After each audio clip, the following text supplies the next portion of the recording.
मेरा ले गई अपना ससुराल रे, दिल मेरा ले गई अपना ससुराल रे। हो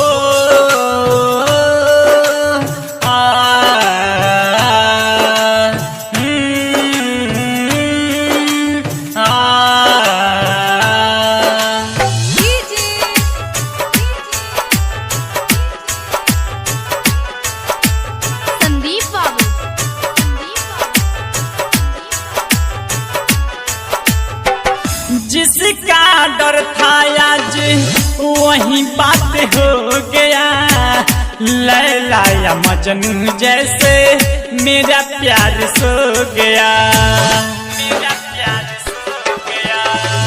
जिसका डर था आज वही बात हो गया, लैला या मजनू जैसे मेरा प्यार सो गया।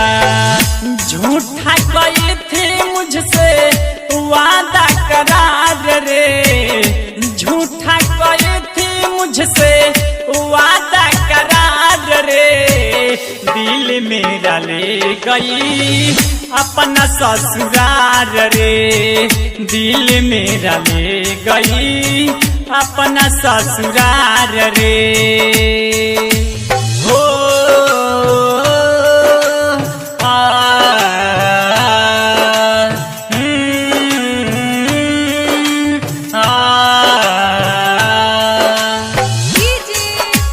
त्रिलोकी रिकॉर्डिंग स्टूडियो छावड़ा दानो।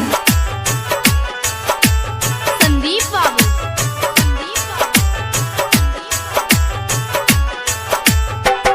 बीएस राजा रामायण रामाधार भाई, पहले हंसाई थी फिर बाद में रुलाई,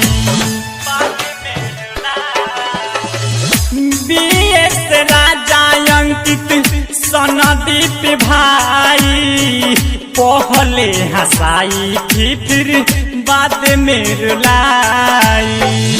याद बिनाए गईले मोहब्बत में हार रे, याद बिनाए गईले मोहब्बत में हार रे, दिल मेरा ले गई अपना ससुराल रे, दिल मेरा ले गई अपना ससुराल रे।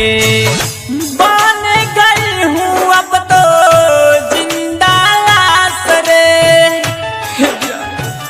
कहीं ऐसे कहलू छोड़ दिया जिस पे था मेरा आस रे,